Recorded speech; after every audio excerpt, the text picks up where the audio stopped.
So with the release of 20.2, we're looking at double unders, dumbbell thrusters and toes to bar. So the main areas we want to start with mobilizing will be the plantar fascia and the calves for the high volume of skipping, the squat position, and then of course the shoulders and the upper back to ensure we have a nice efficient kip with the toes to bar. So we're going to start from the bottom and work up. So we've got a lacrosse ball, mobility ball. We're going to just start with rolling the feet.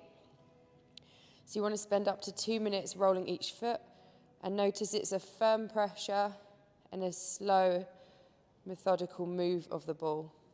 So it's not just a fast roll.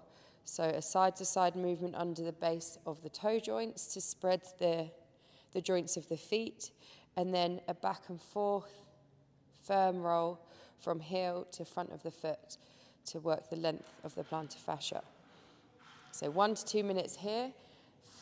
Finish with the heel loaded through the ball, and then we're going to drive down, heel to the floor, pressing through the ball and trying to bend that knee. So that's going to help increase that range of motion at the ankle, which is also going to help with the thrusters. So 2 minutes on one foot, swap and repeat on the other side. Then we're going to go into the calf. So this mobilization of the calf is useful both just to loosen the calf muscle off and also to help range of motion at the ankle, which will help with the thrusters. So we place the ball directly in behind the knee, and then we're going to rock forward, loading as much weight as we can through that. Notice the angle of the ankle here. And then we're just going to move the ball down and repeat. So you can spend as long or as short as you need to on each section based on how you personally feel. But you want to be looking to spend around a minute at the least overall working from top to bottom of the calf. As you get lower down, if you don't have this range yet through the ankle, so we can't get this point here, we can tip forward. So the foot heel comes off of the floor. That's fine. But bear it in mind, it's something that you probably want to improve for future movement patterns. So we'll work all the way down the Achilles. If you know that you have stiff ankles or you have trouble with tight calves, then spend a little bit more time on this mobility here. But at the very least, for most people, it will be a minute on each leg.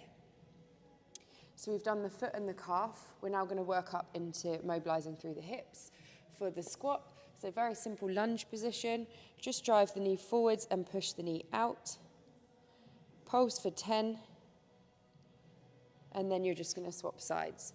You can do this as often as you want or as many times as you want to get as loose as you feel you need to. And that pulse is just a pressure outwards. Next movement, we're going to come up into downward dog. On the tiptoes, we're going to drive the chest through, and we're going to start to open out through that upper back and the chest. So extending through the upper back, obviously a nice position in a kip would be working through the joints of the spine rather than just the shoulders. And then we're going to stretch down through the hamstrings and just bounce on the heels. The more mobile we've got through the posterior chain, more mobility, the easier the toes to bar will be. Whether you do a tuck up and kick or a straight leg or a hybrid of the two, loosening off through the hamstrings will be hugely helpful with the toes to bar reps. From there, we're going to walk the feet in as close as we can and as wide as the hands or as wide as the shoulders. Toes point forward, and we're going to just drop down into our squat. And we're going to hang out for a moment in our Hindu squat at the bottom.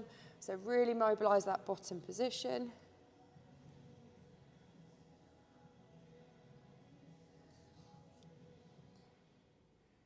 And then we're going to continue to work upwards. So into the upper back now.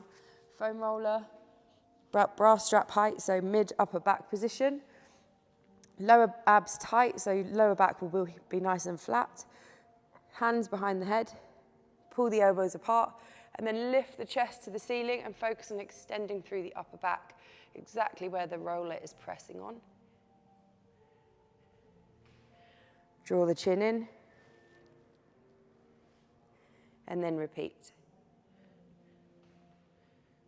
So you're going to work a couple of times at one section, move the roller, a couple times at the next section, continue to move the roller up until you feel you've mobilized as much of your upper back as you can. One more thing with the roller, the active range of motion. edge of the palms on the roller, you're going to just drive through, drop the chest down, hold, pull back up, round off the shoulders, and just repeat that a couple of times. So that's going to make that upper back nice and loose, which will really, really help with the kipping and of course with the dumbbell thrusters. The final thing we're going to do is a bit of front rack mobility. So with a pipe, holding in the right hand, left hand goes over, so it's on the back of the tricep. Reach back, take hold, pull across the tummy. So we're getting a good stretch around the back of the shoulders for that front rack, making it easier to position the dumbbells on the shoulder. Hold for 30 seconds to a minute. Swap sides, so left hand on, right hand over, back of the tricep, reach back, pull across the tummy. Keep the elbow at a 90-degree angle to get the most out of the stretch. 30 seconds to a minute. And then the last piece of the puzzle, we'll just do some forearm work. Loosening off through the forearms is going to help prolong that grip.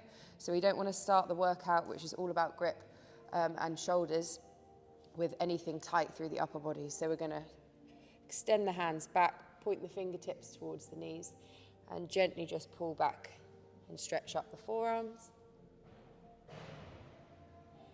Pull onto the fingertips, and then stretch off the extensors of the forearm in the opposite way.